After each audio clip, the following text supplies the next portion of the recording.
ನವರಸನ್ ಅವರು ಶ್ರೇಯಸ್ ಮೀಡಿಯಾ ಅಂತ ಇತ್ತಲ್ಲ, ಈಗ ಈಗಲ್ ಮೀಡಿಯಾ ಬದಲಾವಣೆ ಆಯ್ತು. 2 ವರ್ಷ ಆಯ್ತು, ಮದುವೆ ಆದ್ಮೇಲೆ ಆಗಿರೋದು. ಈಗಲ್ ಮೀಡಿಯಾ ಮುಖ್ಯಸ್ಥರು ನನ್ನ ಆತ್ಮೀಯರಾದಂತ ನವರಸನ್ ಅವರಿಗೆ ಹೊಸದಾಗಿ ಒಂದು ಸಾಹಸಕ್ಕೆ ಕೈ ಹಾಕಿದ್ದಾರೆ. ಅದು ವಿಶೇಷವಾಗಿ ನಾವು ಏನು ಪೂಜಿಸ್ತೀವಿ, ಮಹಾಕಾಳಿ, ಮಹಾಲಕ್ಷ್ಮಿ, ಮಹಾ ಸರಸ್ವತಿ ಅಂತ ಹೇಳ್ತೀವಿ, ಅಂತ ಹೆಣ್ಣು ಮಕ್ಕಳಿಗೋಸ್ಕರ ಅದು ಸೆಲೆಬ್ರಿಟಿ ವುಮೆನ್ಸ್ ಕಬಡ್ಡಿ ಲೀಗ್ ಅಂತ ಹೇಳಿ ಏನು ಮಾಡ್ತಾ ಇದ್ದಾರೆ. ಇದು ರಾಜ್ಯ ಮಟ್ಟಕ್ಕೆ ಅಂತ ಹೇಳಿ ಏನು ಘೋಷಣೆಯನ್ನು ಮಾಡಿದ್ದಾರೆ. ಬಹುಶಃ ಈ ಒಂದು ದೇಸಿ ಕ್ರೀಡಾ ಏನಿದೆ ನಾವೆಲ್ಲ ಕೂಡ ಮರ್ತಿದೀವಿ. ಅದನ್ನ ನಾವು ಇವಾಗ ಏನು ಬರೀ ಕ್ರಿಕೆಟ್ ಅನ್ನ ಜಾಸ್ತಿ ಪ್ರೋತ್ಸಾಹ ಕೊಡ್ತೀವಿ, ಹಾಗೆ ಟೆನ್ನಿಸ್ ಇರ್ಬೋದು, ವಾಲಿಬಾಲ್ ಇರ್ಬೋದು, ಇಂಥದನ್ನ ನಾವೆಲ್ಲ ಕೂಡ ಅಳವಡಿಸ್ಕೊತೀವಿ. ಹಾಗೆ ನಮ್ಮ ಶ್ರುತಿಯವರು ಹೇಳಿದಂಗೆ ಕಬಡ್ಡಿ ಅನ್ನೋ ಒಂದು ಆಟವನ್ನ ನಾವೆಲ್ಲ ಕೂಡ ಮರ್ತಿದೀವಿ.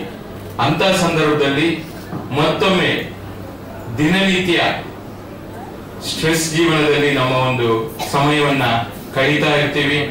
ಪ್ರೊಫೆಷನಲಿ ಶೂಟಿಂಗು, ಮನೆ ಮತ್ತೆ ಬೇರೆ ಕೆಲಸಗಳಲ್ಲಿ ಒತ್ತಡದ ಜೀವನದಲ್ಲಿ ನಾವು ದಿನನಿತ್ಯ ನಮ್ಮ ಒಂದು ಬದುಕನ್ನ ಕಟ್ಕೊಂಡಿರ್ತೀವಿ. ಇಂಥ ಒಂದು ಸಂದರ್ಭದಲ್ಲಿ ನಾವು ಕೂಡ ಸ್ವಲ್ಪ ಬೇರೆ ಕಡೆ ನಮ್ಮ ಒಂದು ಸ್ಟ್ರೆಸ್ ಅನ್ನ ರಿಲ್ಯಾಕ್ಸೇಷನ್ ಮಾಡ್ಕೋಬೇಕು ಅಂತೇಳಿ ಇಂಥ ಒಂದು ಕಬಡ್ಡಿ ಆಟಕ್ಕೆ ಏನು ಒಂದು ನಾಂದಿ ಆಡಿದ್ದಾರೆ. ಇವತ್ತು ಅವರಿಗೆ ನಾನು ಈ ಸಂದರ್ಭದಲ್ಲಿ ಅತ್ಯಂತ ಹೃದಯಪೂರ್ವಕ ಅಭಿನಂದನೆಗಳನ್ನ ಸಲ್ಲಿಸ್ತಾ ಇದ್ದೀನಿ.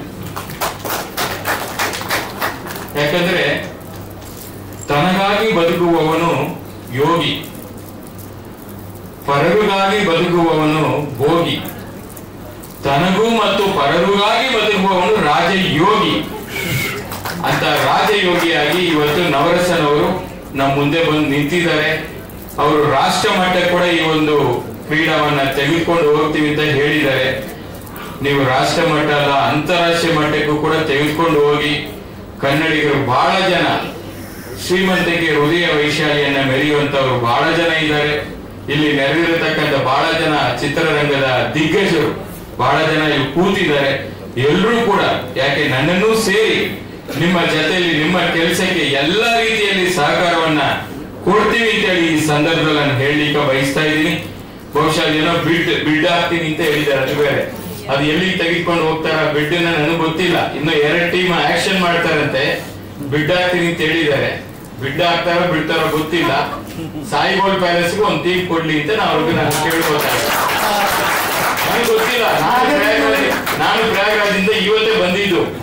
ಅವರು ನನಗೆ ಬೆಳಿಗ್ಗೆ ಫೋನ್ ಮಾಡಿಬಿಟ್ಟು ನೀವು ಬರಲೇಬೇಕು, ನಿಮ್ ಕೈಯಿಂದ ಆಗ್ಬೇಕು ಅಂದ್ರು. ನನಗೇನಿಲ್ಲಪ್ಪ, ನಿನ್ನ ಬಾಳು ಬಂಗಾರವಾಗ್ಲಿ, ನಾನು ಬರ್ತೀನಿ ಅಂತ ಹೇಳಿ ಬಂದಿದ್ದೀನಿ, ಇಷ್ಟೇ. ನಿಮ್ಮ ಟೀಮ್ ಇದೆ ಅಂದ್ರೆ ಅದಕ್ಕಿಂತ ಖುಷಿ ಮತ್ತೊಂದಿಲ್ಲ ಸರ್. ಅಲ್ವಾ ನವರಸನ್ ಸರ್? ಖಂಡಿತ. ನಂದೊಂದು ಪರ್ಸನಲ್ ಟೀಮ್ ಇಟ್ಕೊಂಡಿದ್ದೀನಿ, ದಯವಿಟ್ಟು ಸರ್ ಅದು ನಿಮ್ಗೆ ಕೊಡ್ತೀನಿ. ನನ್ನ ಟೀಮ್ ಅದು, ಅಂದ್ರೆ ನಾನೊಂದು ಟೀಮ್ ಅಂತ ಇಟ್ಕೊಂಡಿದ್ದೀನಿ. ಪರ್ಸನಲ್ ಅಲ್ಲ, ನಮ್ಮ ಬ್ರದರ್ಗೋಸ್ಕರ ಒಂದು ಟೀಮ್ ಇಟ್ಟಿದ್ದೀನಿ. ಅವರು ನಮ್ಮ ಬ್ರದರ್ ಇರ್ತಾರೆ, ಪರವಾಗಿಲ್ಲ, ಅಷ್ಟೇ.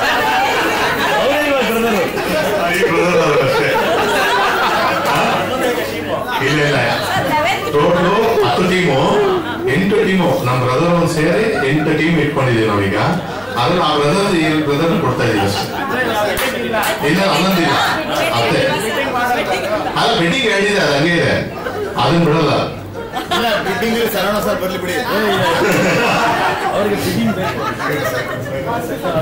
ಅಲ್ಲ, ಅವ್ರು ಏನ್ ಬಯಸ್ತಾರೋ ಅದನ್ನ ನಾನು ಮಾಡ್ಲಿಕ್ಕೆ ಸಿದ್ಧವಾಗಿದ್ದೀನಿ.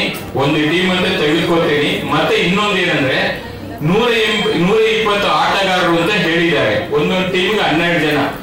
ಆ 120 ಆಟಗಾರರಿಗೂ ಕೂಡ ನನ್ನ ಸಾಯಿಗೋಲ್ಡ್ ಪ್ಯಾಲೇಸ್ ವತಿಯಿಂದ ಗಿಫ್ಟ್ ವೋಚರ್ಗಳನ್ನ ಒಬ್ಬರೊಬ್ಬರಿಗೆ 10,000 ರೂಪಾಯಿನ ಕೊಡ್ತೀನಿ.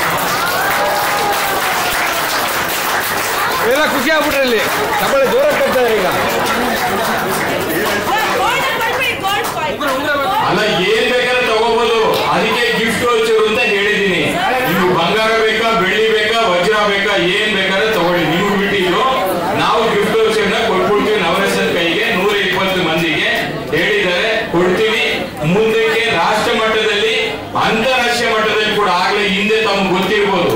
ಅಶ್ವಿನಿ ಮೇಡಮ್ ಅವರ ಸಹಕಾರದೊಂದಿಗೆ ಅಪ್ಪುದು ಪುನೀತ್ ಕಪ್ ಕೂಡ ನಾವು ಮಾಡಿದೀವಿ. ಅದು ಈ ವರ್ಷ 3 ಬಾರಿ ಆಗಿದೆ ರಾಜ್ಯ ಮಟ್ಟದಲ್ಲಿ. ಈಗ ನಾವು ದುಬೈಗೆ ತೆಗೆದುಕೊಂಡು ಹೋಗ್ತಾ ಇದೀವಿ. ಅಂತಾರಾಷ್ಟ್ರೀಯ ಮಟ್ಟದಲ್ಲಿ ಅಪ್ಪು ಅವರ ಒಂದು ಕೀರ್ತಿನ ಹೆಚ್ಚಿಸಬೇಕು ಅಂತ ಹೇಳಿ ಅಲ್ಲಿ ತೆಗೆದುಕೊಂಡು ಹೋಗ್ತಾ ಇದೀವಿ.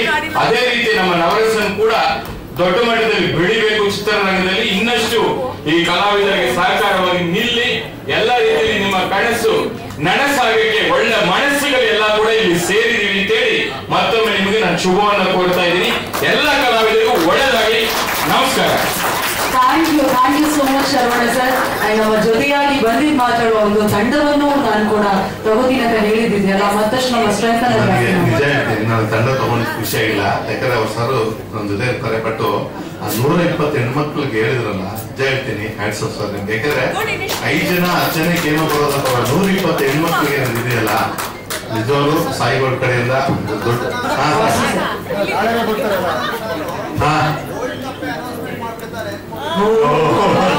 ಖಂಡಿತ ಮುಂದಿನ ದಿನಗಳಲ್ಲಿ ಖಂಡಿತ. ಬಂಗಾರ ಬಲು ಭಾರ, ಚಿನ್ನ ಬಲು ಚೆನ್ನ, ಏನ್ ಮಾಡ್ಲಿ?